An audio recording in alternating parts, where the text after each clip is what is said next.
Conselho de Representantes Zonais, ao sindicato, né, que aprovou a proposta de realização desse debate com o Paulo Lindicei, que eu vou apresentar já já aqui a vocês, né?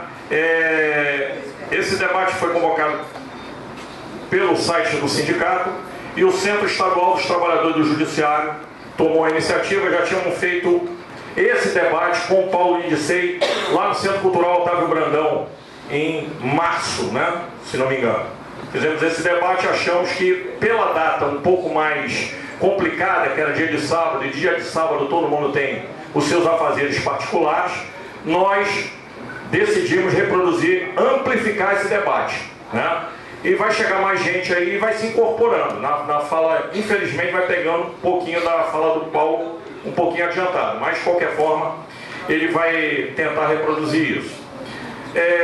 Paulo Lindicei é membro da Auditoria Cidadã da Dívida Pública, tá? E é trabalhador do IBGE, tá? É da associação, para ser mais claro, é da Associação Nacional dos Funcionários do IBGE, Sindicato Nacional, SN, a CBGE é SN, né? Ele vai fazer aqui uma explanação. A gente, ao longo desses mais de 12 anos, o Centro Estadual dos Trabalhadores do Judiciário, Sextraju, discute profundamente a questão da privatização da força de trabalho aqui dentro, né?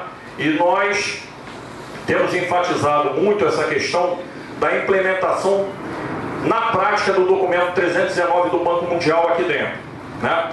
Então, em resumo, para aqueles que acreditam no justpositivismo, no que está positivado, esquece. Não tem nada positivado. Você tem hoje uma nova aplicação de regras em cima da classe trabalhadora, de retirada de direitos, de uma guerra econômica. E aqui a coisa tem avançado bastante com o processo da privatização da força de trabalho e da implementação do trabalho voluntário aqui dentro do tribunal. Essa implementação do trabalho voluntário, ela começou a ter um acelerado de informes em relação a essa implementação do trabalho voluntário. É óbvio que isso está tudo casado. As mudanças, as contras-reformas que nós tivemos ano passado, PEC não é mais PEC, Emenda Constitucional 95, a emenda de congelamento de gastos públicos por 20 anos. 2, a questão da reforma trabalhista. 3, a questão da terceirização, que agora está sendo votada no STF para... Já bateu o martelo, não é isso, Bart? Estava sem informe. 7-4. 7-4, né? E aqui a implementação através das OS, que já destruiu lá na saúde, em outros lugares, e vai destruir aqui. É óbvio que o trabalho voluntário que está embutido, né? Ele já é a preparação desses que estão aí no voluntariado do trabalho, né? Provavelmente vão ser os futuros empregados das OS aqui dentro. Isso afeta não somente a gente enquanto classe, porque há informações que hoje nós devemos ser em torno de 11 mil, nós chegamos a ser 14 mil e pouco, hoje são 11 mil, né? Houve uma diminuição do quantitativo funcional, né? E vai diminuir mais. Não somente atinge a gente na correlação de forças, porque você deixa de ser uma maioria ativa e passa a ser uma minoria aqui dentro do trabalho, mas também atinge o colega que está aposentado.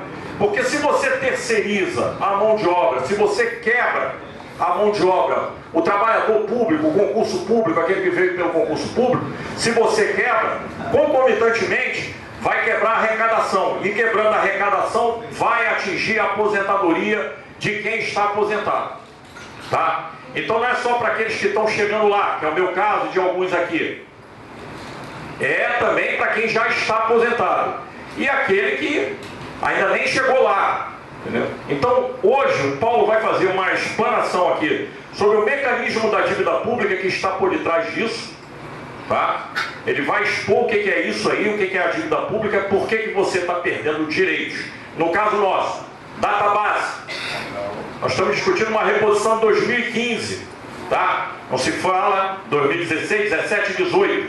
2, a questão do concurso público. Não temos concurso público nessa casa desde 2014. 3.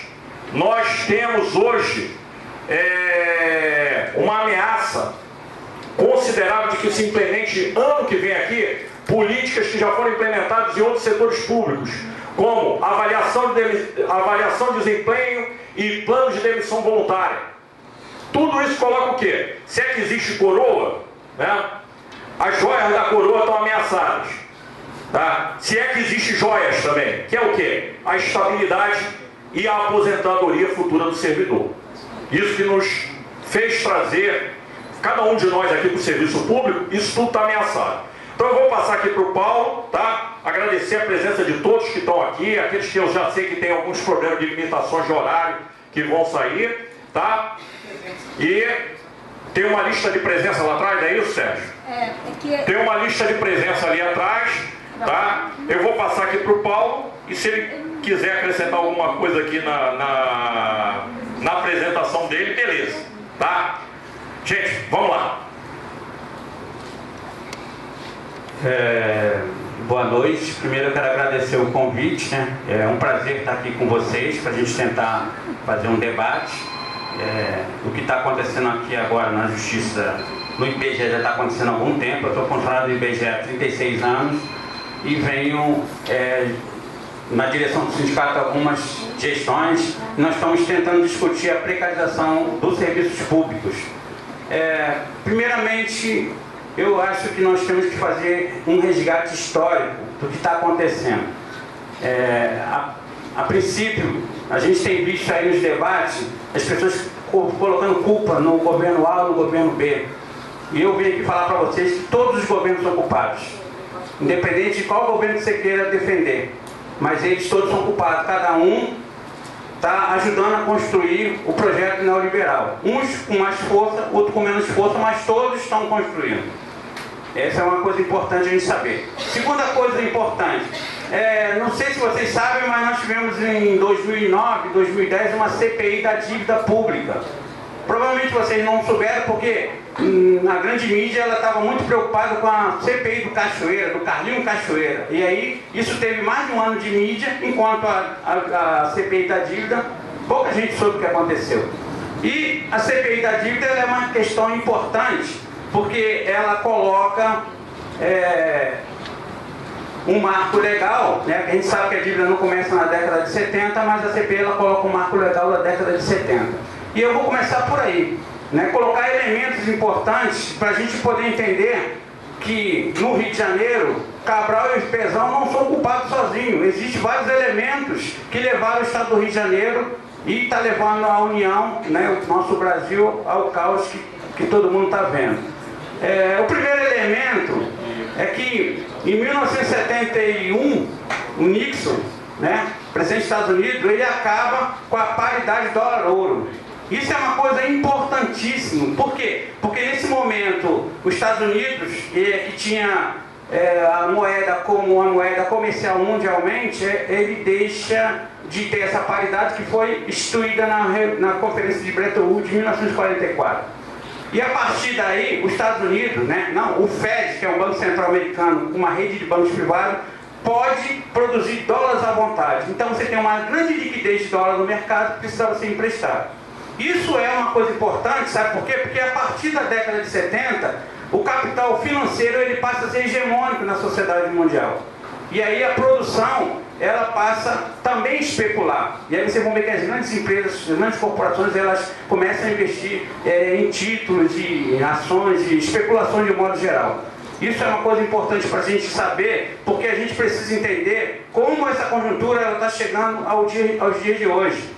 E aí você vai caminhando, você tem, na década de 80, nós temos a crise da dívida, né, onde a grande emissão de dólares, né, ela tem um efeito muito grande na questão da taxa dos juros, que era de 4% a 5%, ela passa para mais de 20%. Tem a primeira crise da dívida. Você não quer sentar, não? Melhor? Não, para mim está tranquilo. Sou baixinho, senão vocês nem vão ver. Então, na década de 80, nós temos a primeira crise da dívida por conta dos juros que são grandes, né, que passaram a ser mais de 20%, e além disso eles também passaram a ser, que eram juros flutuantes. Então, a CPI da dívida ela levanta algumas ilegalidades. Uma delas é essa, dos juros flutuantes. A gente não pode fazer contratos de empréstimos de juros que sejam flutuantes, os juros têm que ser fixos. Então, tinha um juro de 4%, 5%, como é que alguém chega unilateralmente e bota esse juro para 20%? Aí vocês vão ver que, primeiramente, quem quebra é o México, e o Brasil também quebra, quando o Sarney pede moratória. Não que o Sarney era corajoso, mas não tinha dinheiro porque, por conta dessas questões, a nossa caixa estava muito baixa. Tem uma outra ilegalidade, que é o chamado anatocismo, que é juros sobre juros, que vem aumentando as dívidas tanto da União como dos Estados, né, porque a correção monetária ela é feita, a juros da dívida ela é corrigida monetariamente mensalmente. Então, quando vocês, aqui do Rio de Janeiro, nós, que eu também sou carioca, né, fizemos aí o plano de recuperação fiscal, se lembra que nós ficamos 18 meses pagando, sem pagar o serviço da dívida? Isso sabe o que significou? Significou 5,8 bilhões que nós vamos ter que pagar a partir de junho de 2018. Esse dinheiro foi apartado, você não tem nenhuma plano de recuperação. O que está acontecendo no Rio de Janeiro é simplesmente uma moratória, né, que está acontecendo para que o governador tire a corda do pescoço e a gente joga esse problema para mais futuramente. Nós temos a década de 90, e aí na década de 90 tem mais elementos importantes. Um dos elementos bastante importantes que não tem discussão é exatamente uma lei chamada a Lei Complementar 87, que é a lei chamada Lei Candir, que é a lei que isentou o ICMS, que é a maior fonte de recursos, né, de arrecadação dos estados para produtos primários semi-elaborados. Então isso, no Rio de Janeiro, por exemplo, nós tivemos um prejuízo de quase 70 bilhões. 70 bilhões cabe quantas cidades dentro? E esse dinheiro, que deveria estar nos cofres do Estado, mas com a política do FHC, que era uma política de exportação, eles precisavam de facilitar a vida do mercado, né? Então, eles têm uma dívida imensa. E além disso, a Lei Candir, ela transforma a economia brasileira numa economia primária, de vez. Então, a partir daí é que a gente não consegue mais desenvolver. Todo mundo fala assim, nós tivemos crescimento no governo do Lula. Que crescimento que nós tivemos? Só você olhar lá para os números, você vai ver, não tem crescimento no governo do Lula, não tem crescimento no governo do Collor, do Itamar Franco, não tem de ninguém. Nós temos uma política voltada para o grande capital rentista e o capital especulador desse país. Nós precisamos acreditar que os números falam, e os números falam muito. Além dessa questão da 90 da Lei Candir, nós tivemos outro elemento que é muito importante, que é a criação de uma engenharia chamado pelo o secretário de Tesouro americano chamado Blades, e os títulos chamados títulos Blades. Essa engenharia, ela é uma engenharia que pegou títulos que estavam totalmente desvalorizados no mercado e transformaram esses títulos valorizando a partir do seu valor de face. Por exemplo, um título que varia 20%, 30% no mercado ou não valia nada, se ele tivesse no seu título, na sua face, R$100, ele passava a valer R$100.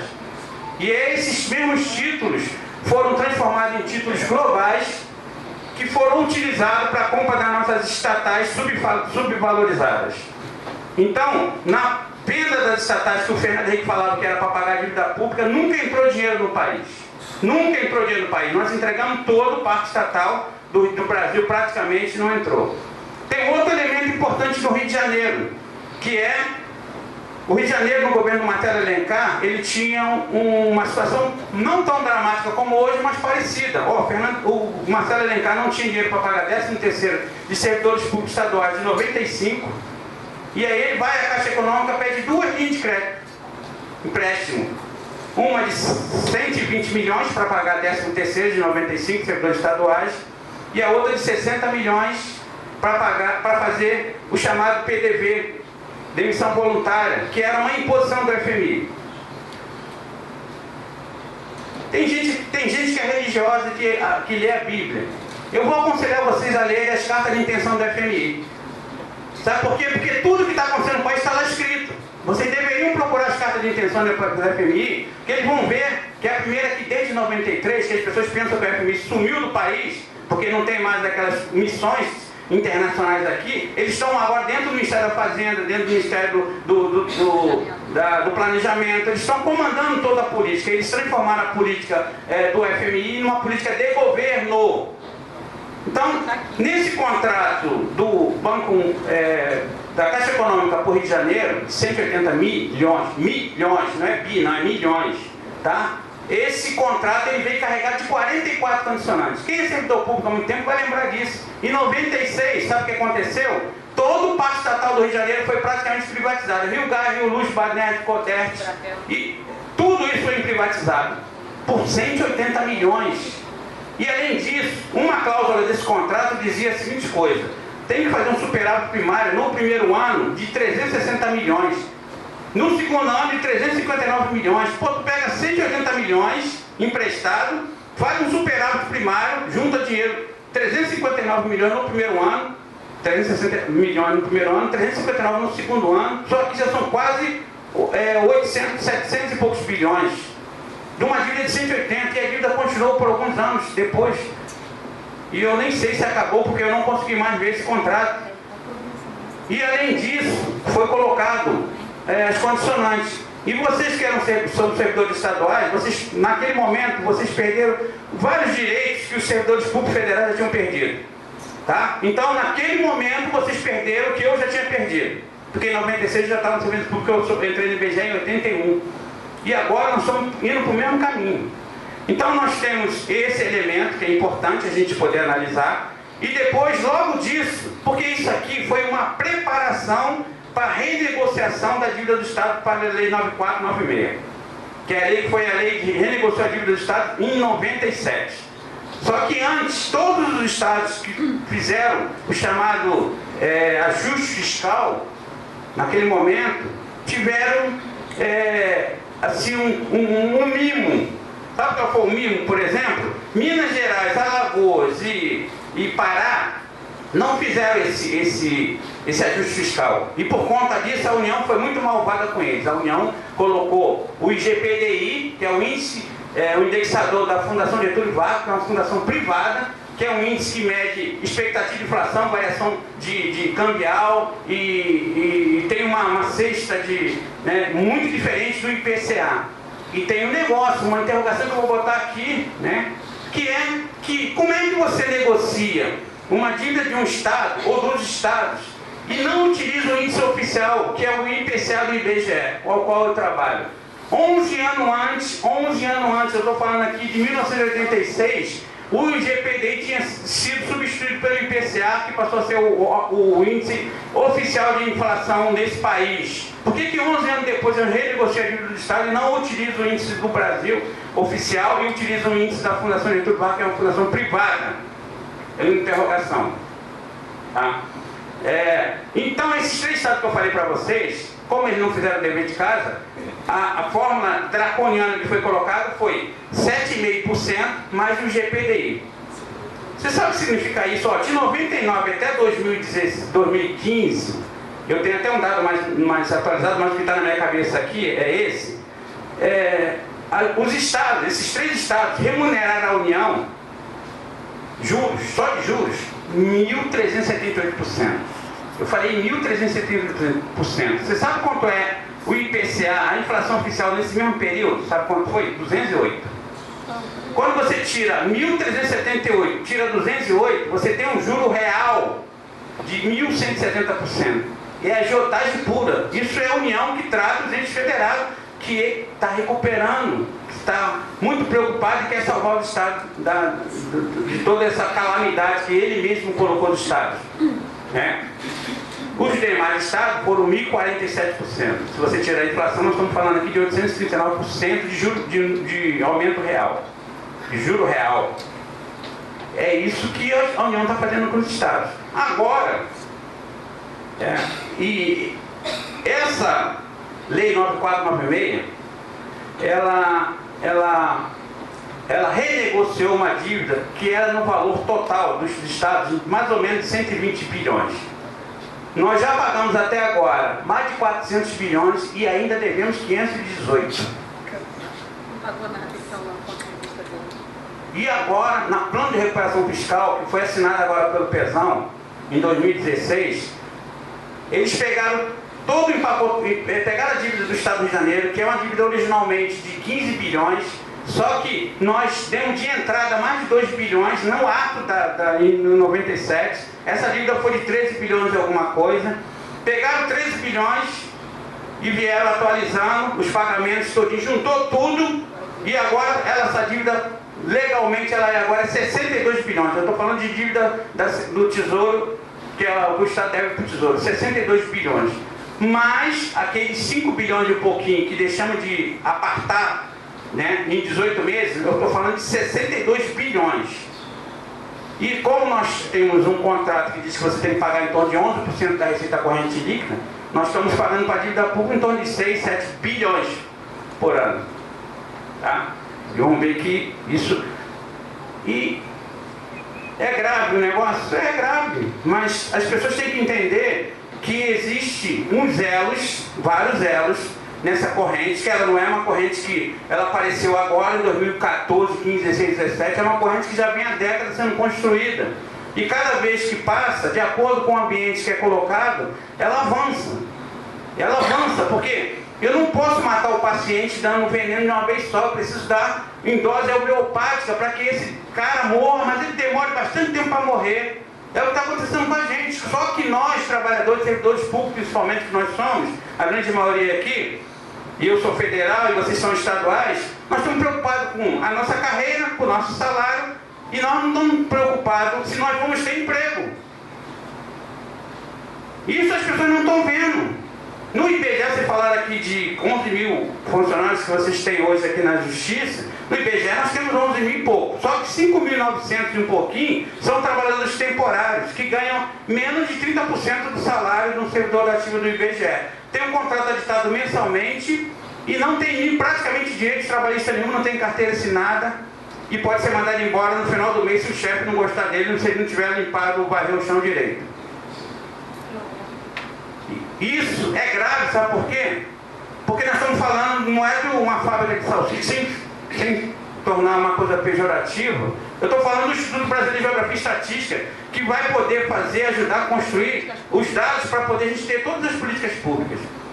Vocês não sabem o quanto é grave o que acontece quando o IBGE é atacado. Porque se o IBGE é atacado, o IBGE deixa de retratar a realidade que esse país exige, que esse país precisa mostrar. Porque o IBGE tem uma característica, ele pode mostrar uma coisa boa, mas ele também pode mostrar uma coisa ruim e deve mostrar o que é ruim.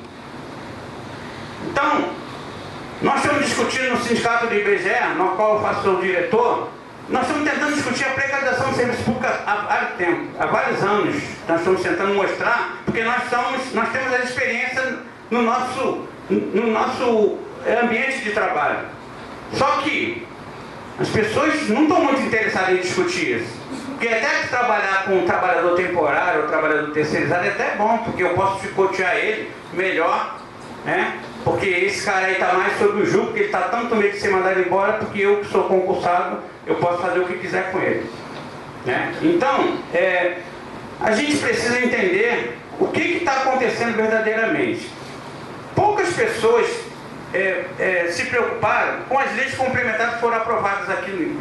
Não foi na LERJ. As leis complementares não foram aprovadas na LERJ, elas foram aprovadas no Congresso Nacional. E são leis complementares, sabe o que elas estão alterando? Uma das alterações que elas fazem é na lei de responsabilidade fiscal, que tem a ver com todo mundo. Quando eu falo aqui de lei complementar que faz renegociar dívida dos estados, os servidores da União falam assim, isso aí é com eles lá que são do Estado, eu sou da União, não tem nada a ver com isso. Só que é uma lei que foi feita no Congresso Nacional, aprovada, que vai ter efeito na vida do Estado, do município e da União. A primeira lei que foi aprovada em 2014, que no governo da Dilma, foi a lei complementar 148. Essa lei complementar 148, até que ela tinha algumas coisas que poderiam ajudar no endividamento do Estado. Ela era uma lei que pedia para diminuir os juros, no caso do Rio de Janeiro, 6% para 4%, e mudar o indexador, sair do GPDI e para o IPCA, e tinha mais algumas outras mudanças. Isso era bom. Aí você se lembra que o Espírito de Amin foi reclamar com o governo federal, e aí foram ao Supremo Tribunal Federal, o Supremo deu 60 dias para resolver, e quando o governo resolveu com os governadores, veio o PL 257, que depois a gente fez algumas manifestações e ele acabou, mas depois vieram os outros.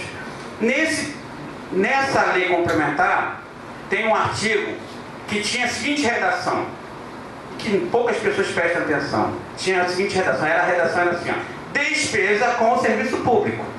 Essa lei complementar 148 de 2014, ela foi alterada nesse artigo e em outros, mas nesse que eu vou falar para vocês, pela lei complementar 156. E essa redação que era despesa com o serviço público, ela passou a ser despesa com o pessoal. Ah, mas o que significa isso? Eu vou te mostrar o que significa isso. Significa que quando você tinha despesa com o serviço público, a coisa era bem delineada. Você tinha o servidor ativo, era despesa de pessoal, a pensionista e aposentado eram despesas tributárias, e o terceirizado não entra na brincadeira. Agora, despesa de pessoal ativo, despesa de pessoal aposentado e pensionista e despesa de pessoal terceirizado. As três despesas de pessoal somadas rapidamente alcançarão o teto da Lei de Responsabilidade Fiscal, que na União é 50% da receita corrente líquida e nos estados 60%. Então, quando houver problema de caixa, eu posso demitir servidores, porque a própria Lei de Responsabilidade Fiscal fala nisso. Legal. Continua, tem a Lei Complementar 156, que veio uma lei complementar que tirou vários direitos de vocês. Né?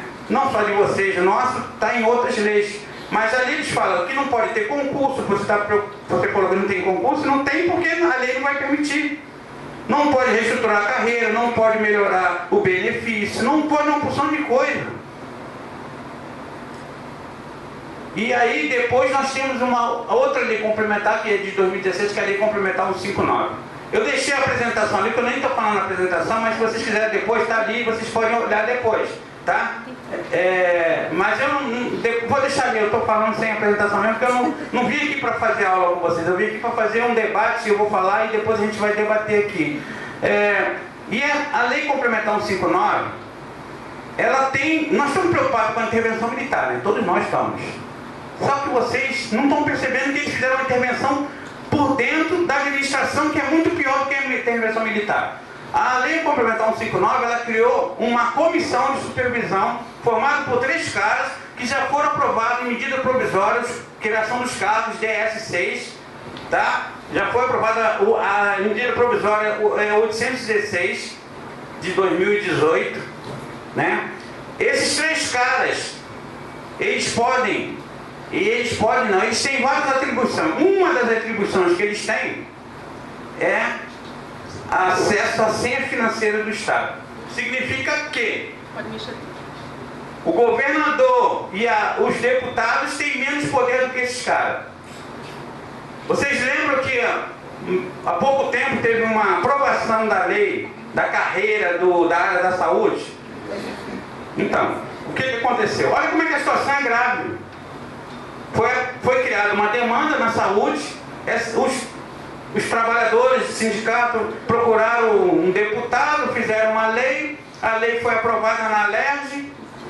Essa lei foi aprovada na LERJ, foi a sanção do governador, o governador sancionou e vetou alguns artigos, principalmente os artigos econômicos, que é da desenvolvimento de carreira, nada econômico, foi tudo vetado. E aí a LERJ derrubou os vetos. E o que seria? Automaticamente deveria entrar em vigor. Só que a comissão de supervisão falou que não tem dinheiro. Então não tem mais governador, não tem mais deputados. E nós estamos achando que a eleição vai resolver a nossa vida. Tá? Esses caras agora, eles podem intervir em 3 estados ao mesmo tempo. E devem ter várias comissões, porque nós somos 26 estados mais no Distrito Federal. Então, devem ter várias comissões dessas, de 3 em 3, intervir em outros estados que aceitaram o plano de recuperação fiscal. Tá? Então, companheiros, a situação, ela é muito difícil. Por quê? Porque os elos foram colocados ao longo dos anos. Principalmente na questão da precarização do trabalhador. Primeira coisa que acontece, o principal braço do grande capital chama-se a grande mídia. A grande mídia é que captura mente e corações. É ela que diz e ela que fala qual é o cenário que você tem que ver. Então, a partir do momento que o cara vai para a televisão, que a maioria das pessoas assiste a Rede Globo, que está aí, e o Ibope está aí mostrando, e ela que constrói um cenário, e esse cenário ele passa a ser uma verdade, por mais mentira que for. O exemplo é, e todos vocês aqui acreditaram, sabe por quê? Que em 2015 a Dilma falou que tinha um déficit primário de 110 bilhões. Ela sofre o golpe, entra o Temer e fala assim, não é 110, não, é 170. Nós da Auditoria Cidadã fomos a CGU, aonde você tem a receita executada da União, na CGU, e lá você tinha uma receita em 2015 de 2,748 trilhões. Aí você vai para o Siga Brasil, no Senado Federal, no CIAF, você tem as despesas da União. E lá você tem uma despesa executada em 2015 de 2,267 bilhões.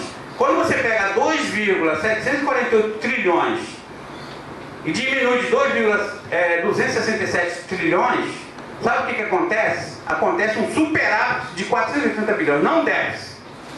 Faz as contas. E eu estou falando de receita e despesas executadas.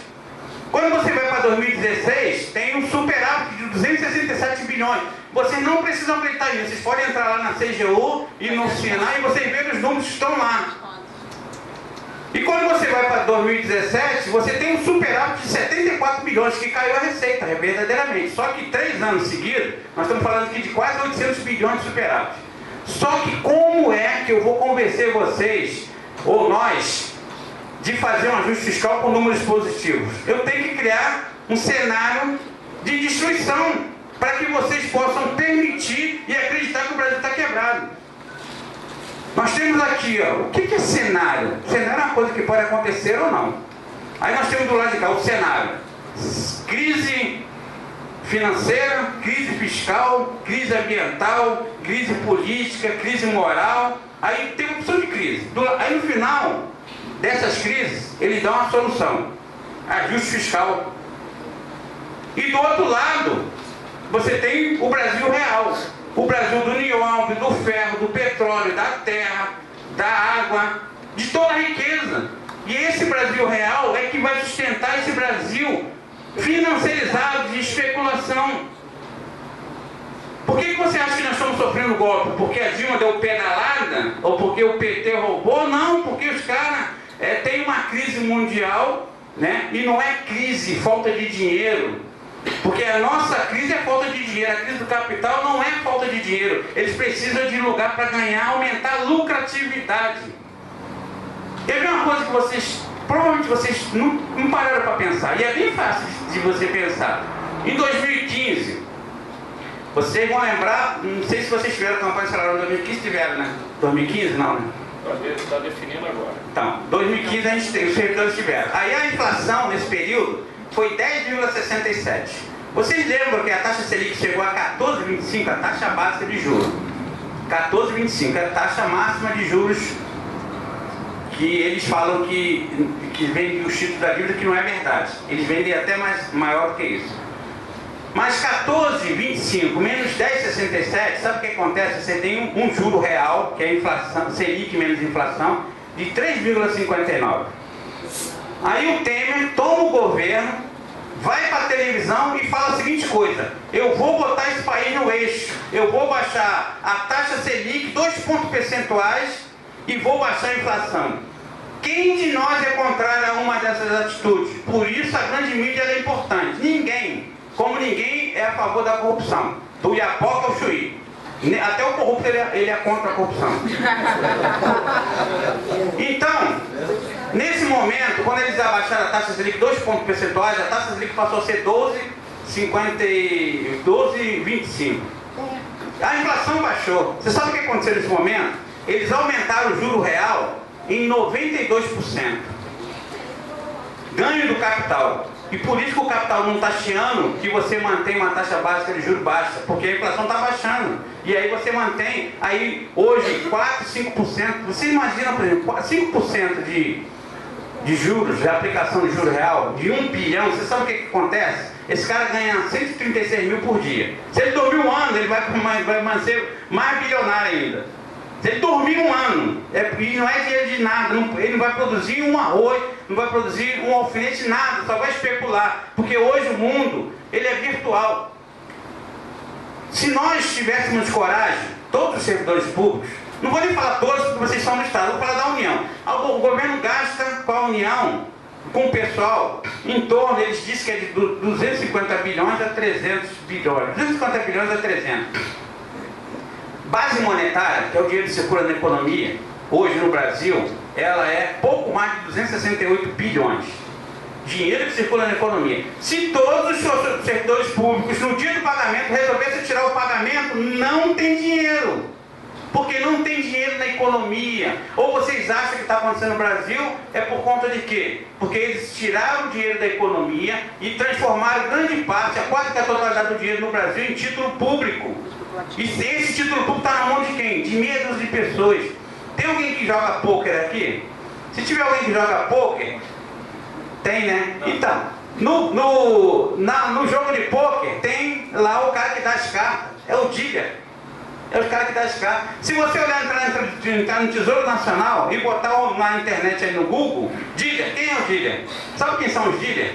São 12 grandes bancos e corretoras nacionais e internacionais que compram o título da dívida pública. Só eles é que dizem que o governo tem que pagar tanto, senão eu não compro de você.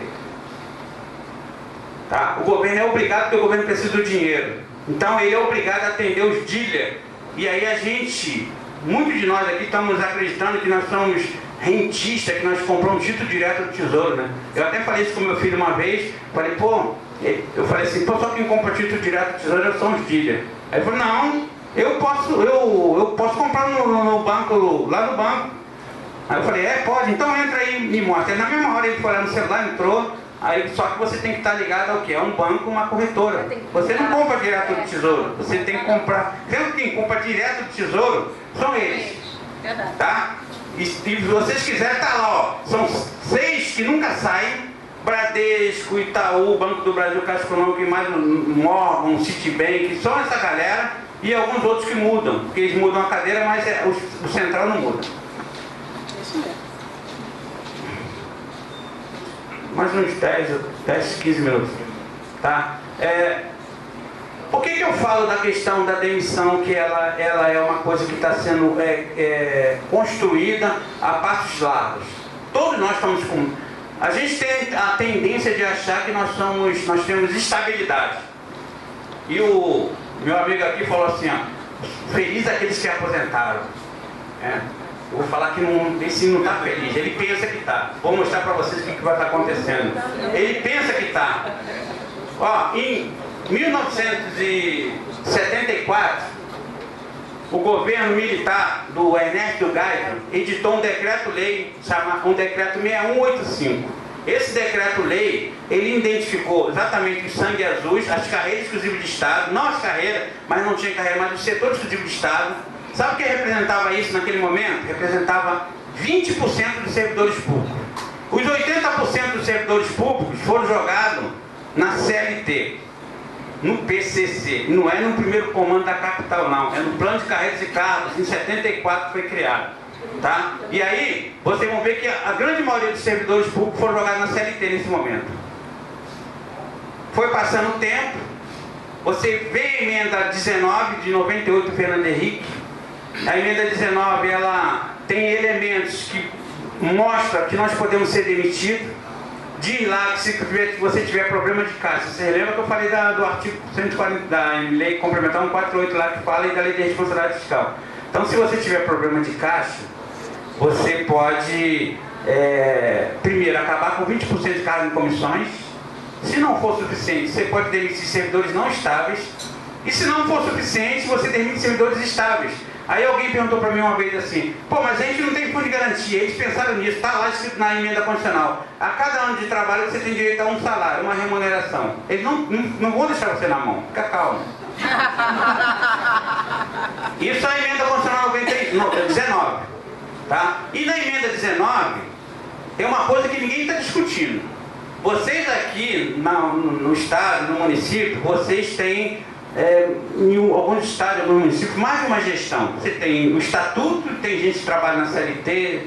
Na União, a gente tem basicamente o estatuto, o regime jurídico único, né? Só que, vocês sabiam que tem a emenda 19, o Fernando Henrique acabou com o regime jurídico único, que é o artigo 39 da Constituição, tá? Que diz qual é o regime que deve haver dentro da gestão pública. E aí, ele acabou com o regime jurídico único. Em 2007, o PT entrou com uma ADIM, uma ação direta de inconstitucionalidade 2535, e essa ADIM, o regime jurídico único hoje está sob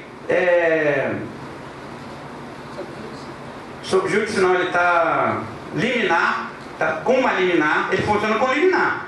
Só que agora, se vocês olharem essa DIN que eu falei, ela começou a andar.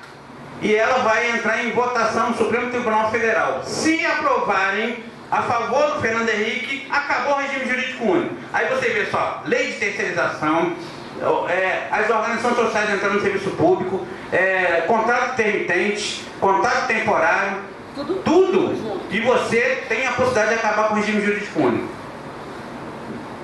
Na emenda 19 tem outra situação que poucas pessoas percebem. Na emenda 19 tem uma situação que no artigo 33 quer dizer, ele fala quem são os servidores estáveis da União. E quem, na realidade, ele diz quem não é estável, né? Então, por que eu estou falando isso para vocês? Se vocês olharem o PLS 116, que é um projeto de lei que propõe demissão de servidores públicos por insuficiência de avaliação de desempenho, ele tem no preâmbulo do projeto dizendo assim, ó, demitir servidores públicos com insuficiência de avaliação de desempenho e servidores estáveis. Por que eles botaram servidor estável? Porque o servidor não estável, eu não preciso de lei para demitir, eu tenho que ter vontade política.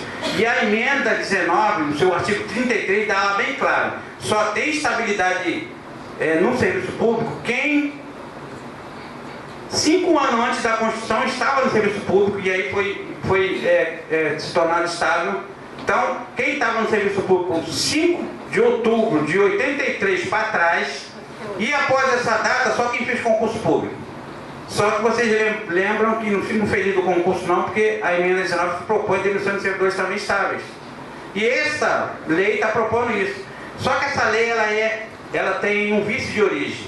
Qual é o vício de origem? Uma senadora não pode propor demissão de servidores públicos. Mas tem um projeto do PLP 248 de Fernando Henrique, que era de 98, que não foi votado no Fernando Henrique, não foi votado no Lula, na Dilma, no Temer, mas agora voltou, se vocês olharem, voltou a pauta de novo.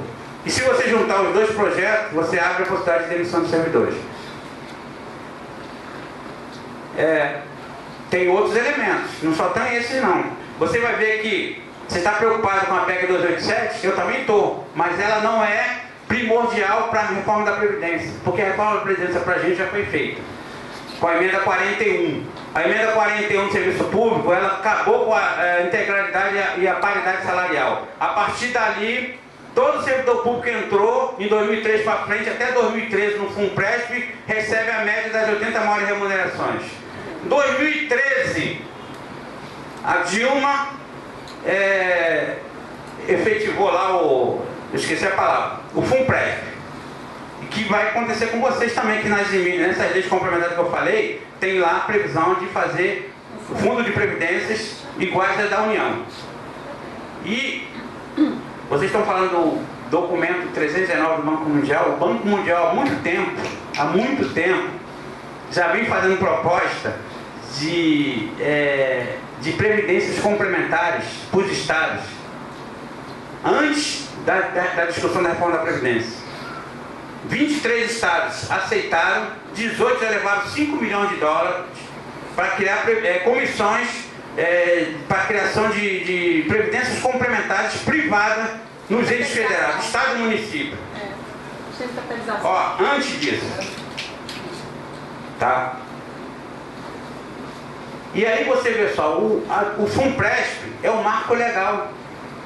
De vez, porque a partir do FUNPRESP eu criei um novo servidor público voltado já, adaptado para a reforma da Previdência. É o cara que vai ter no teto, e se quiser ganhar mais vai ter que ter Previdência complementar e tem que ter uma boa fé. Acreditar que vai ter no final da vida aquele dinheiro. Sim, porque lá no aceite do FUNPRESP, na ficha, está escrito assim, ó, você aceita que eu aplique seu dinheiro no mercado financeiro com risco de mercado? Você fala, aceito. Tá? Então, e nós já vimos esse filme, com as capengas da vida. Coroa Tá? Brastel, Fundo Sucesso. Então, esse é o cenário que temos aqui hoje no servidor público, que acha que tem estabilidade, que está garantido, que ele não precisa se preocupar com mais nada, só tem que trabalhar, ser um cara que tem um bom mérito, estudar bastante, que o futuro dele está garantido. O futuro dele está garantido em qual serviço público? Porque o serviço público será para poucos. Para poucos. Nós vamos voltar àquela origem lá dos anos 70, 80, onde o nego estava pegando a laço as pessoas na rua para entrar no serviço público.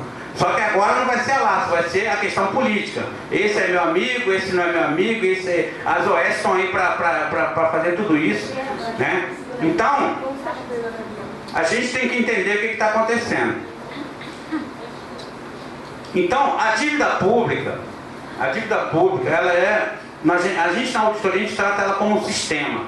Por quê? Porque ela tem vários elementos que vai nos levar a todo esse caos que está acontecendo.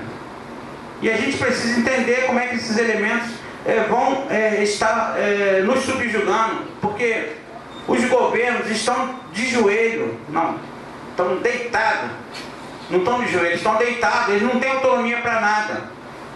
Aparentemente você pensa que o governo manda alguma coisa, mas ele não manda mais nada.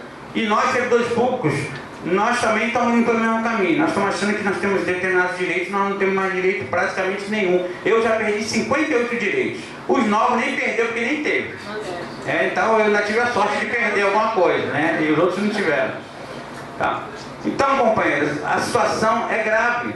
Só que só vai acontecer uma reviravolta nessa questão toda se nós não delegarmos poderes para os salvadores da pátria. Nós precisamos nos colocar à disposição de uma luta, é uma luta de classe. E se nós não tivermos entendimento que essa luta é uma luta de classe, eu não posso eleger o Alexander para ser o meu herói, para ir lá lutar. Eu tenho que lutar. Nós temos que lutar, todos nós temos que fazer parte desse todo. Se a gente não fizer isso, a gente não avança. E aí, para ir finalizando, eu falei da questão da aposentadoria. Quando a Dilma criou o FUNPRESP, e eu falei que é um marco legal, o que acontece nesse momento? Quem está aposentado, quem é que vai pagar a aposentadoria a partir do FUNPRESP? Estou falando da União, no Estado eu não sei como é que funciona, mas na União, a partir do FUNPRESP, nós tínhamos uma coisa que chamava solidariedade entre os trabalhadores. Porque eu não contribuo com a minha aposentadoria, eu contribuo com a aposentadoria de quem está aposentado. Quem vai contribuir na minha aposentadoria seriam os novos que estão entrando. Só que agora o novo, a partir do FUNPRESP 2013, ele entra para contribuir só para ele. É uma caixinha individual. Então nós temos uma bolha que ainda tem ar, nós estamos respirando ainda nesse ar, mas não tem mais alimentação. Vai chegar um momento que pode acontecer o que aconteceu na década de 70. Sabe o que aconteceu na década de 70? O governo criou essa carreira aí, típica de Estado, né? Os sangue azuis, e o resto foi para a CLT, e aqueles que eram estatutários foram jogados em quadro de extinção, chamado QPEX. O cenário é o mesmo que nós estamos acontecendo agora. Tá? Então, aquele trabalhador que vai para a aposentadoria e acha que agora não precisa mais me preocupar, porque eu saí com o meu salário muito bom, integral, e tá integral eu nunca vi ninguém ser salário integral, mas mais próximo do né? Não é verdade. Não é verdade, porque a gente já viu esse filme. Eu vejo lá no IBGE, na época que passou para a CLT, o trabalhador que foi para a CLT, para ele ser convencido para ir para a CLT, ele passou a ganhar 3 vezes mais do que o cara do Estatuto. Hoje o cara da CLT no IBGE deve ganhar pouco mais na aposentadoria, aposentado pela CLT deve ganhar pouco mais do que o salário mínimo.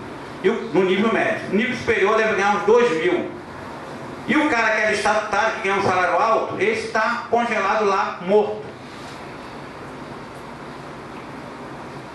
É esse o cenário que nós temos. Tá bom. E aí, a gente precisa entender que a gente, qual é nosso papel nessa brincadeira toda? É lutar. Não tem outro jeito. Eu estou com 36 anos de IBGE, já estou com tempo de aposentadoria, podia estar aposentando.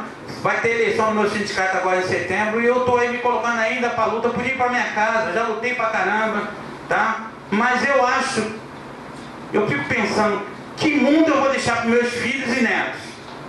A geração do meu pai deixou a ditadura para mim. Eu quero deixar o que para os meus netos? Eu preciso lutar, vocês precisam lutar, vocês precisam convencer os seus amigos novos de que ninguém está imune nessa brincadeira toda. Nós precisamos se unir força, nós precisamos se colocar como trabalhador. O servidor deixou de ser trabalhador.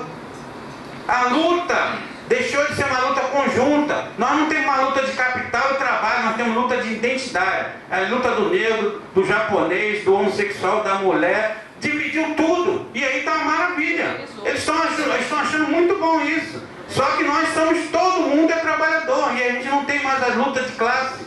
E nós estamos deixando de ter essa luta de classe. Nós divididos, nós somos muito mais frágeis. Unidos já não é difícil você lutar contra o capital. Se tiver dividido, a coisa se torna bem pior.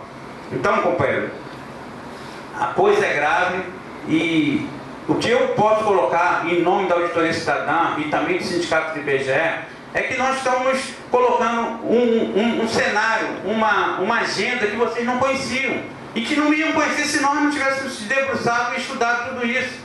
É uma coisa que não era para ninguém ver. Porque a primeira coisa que as pessoas acreditam, só quem pode falar de números é economista. Eu não sou economista, eu sou um técnico do IBGE e estou aqui falando com vocês e tenho feito debate em várias universidades com vários doutores. E como é que eu consigo fazer debate com doutores? Porque eu sou inteligente? Ou eu sou inteligente, ou eles não têm a mínima informação. Uma das duas coisas que é provável. Certo? São doutores, mas são doutores do seu quadrado. Vou colocar a última questão dos números do trabalho, por exemplo. Vocês estão vendo aí o número que o IBGE vem apresentando sobre o desemprego. A coisa é muito mais grave do que vocês imaginam. Você tem lá 12 a 13 milhões de pessoas desempregadas. O gerente lá de pesquisa do IBGE disse que tem mais ou menos 26 milhões de pessoas desalentadas. Não são 12, são 26. Vou colocar um número aqui que é muito mais grave do que vocês imaginam. A força de trabalho do Brasil, hoje, ela gira em torno de 168 milhões de pessoas. São pessoas de 14 anos em diante que formam a força de trabalho do Brasil. 168 milhões, aguarda esse número na cabeça. Nós temos a PEA, que é a população economicamente ativa, que é o cara ocupado e o desocupado. O ocupado, né, no Brasil, só mais ou menos 92 milhões de pessoas. Os desocupados, entre 12 e 13 milhões. Quando você soma 92 milhões com os 12 ou 13 milhões, nós estamos falando aqui de 105 milhões de pessoas na população economicamente ativa. Se você diminui 105 de 168, nós temos 63 milhões que não estão em lugar nenhum. Não são ocupados, não são desempregados, mas são força de trabalho. Eu acho que eles deveriam comer todo dia, mas não sei como é que eles fazem. E aí você vai ver por que tem violência, por que tem um desemprego, porque além desses 63, soma os 13 desempregados, nós estamos falando de 66. Soma mais 76, né? Soma mais dos 92, 16 subemprego, nós estamos falando de 92 milhões de pessoas de uma população de 210, mais ou menos. Ou seja, mais da metade está na... Por isso que nós temos uma violência, não é porque não tem polícia, não tem projeto, não, as pessoas estão passando fome. As pessoas precisam comer todo dia. Tem muita gente aqui que é bonzinho. Tem gente que é bonzinho que faz assim, vou dar um sopão, o cara vai para a televisão, bota na internet lá, o Facebook, a foto dele na praça dando comida. Aí ele volta daqui a um mês. Aí já é outro grupo que aquele resto já morreu. Porque eu acho que estou fazendo uma boa ação, estou dando comida uma vez por mês para alguém que come todo dia. Nós somos todos bonzinhos, né? Então, companheiros, nós temos que acreditar que os números falam muitas coisas. E esses números, eles precisam estar na nossa mente para que a gente possa abrir o debate verdadeiramente.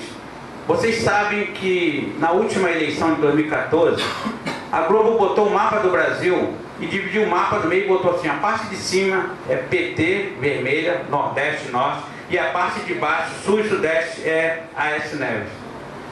Ali foi um meio que eles utilizaram de dividir o país. Aí depois criou os coxinhas e os mortadelos, os petralhas.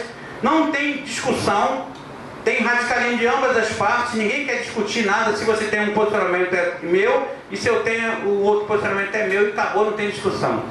Isso é muito ruim, porque nós precisamos de debater para a gente poder chegar a um consenso, ou se não chegar a um consenso, mas pelo menos possa chegar a um entendimento para onde a gente vai avançar. Essa radicalização, seja de um lado ou do outro, não nos vai levar a lugar nenhum. Então, nós precisamos ter um posicionamento e uma participação um pouco mais democrática, efetivamente, e sentar e convencer os nossos amigos da necessidade de lutar e vir para a luta. Porque, para terminar, eu participei de algumas ações com vocês aí na rua, que muitos servidores levaram bala, mas eram poucos. Porque eu não consigo entender como um servidor que fica 4, 5 meses sem receber pagamento continua trabalhando. Tinha que parar o Estado todo. Se parasse o Estado, vocês teriam tido uma outra situação de negociação. Mas não, só medo de corajosos vieram para a rua, levaram bala, apanharam para caramba, enquanto os outros estão sentados. Eu me lembro do Vampeta, que ele jogou no Flamengo, na seleção aí, ele falava, o Record perguntou ele assim, e aí Vampeta, como é que tá jogando bem no Flamengo aí, e o Flamengo está te pagando? Eu falei, não, o Flamengo finge que me paga, eu finge que jogo. Foi isso que quando meu filho é servidor da UES, meu filho ia lá de vez em quando trabalhava, fingia que trabalhava, não recebia, ficou tudo 0 a 0. Deu sorte que ele mora comigo e aí eu seguro a onda. Mas quem não tinha essa onda para ser segurado? Como é que foi? Então, companheiros, é isso. Eu espero ter colocado algumas importantes informações. Está ali a apresentação, depois se vocês quiserem, né? Pode abrir ela ali, depois eu posso explicar algumas coisas ali na hora do debate. Um abraço.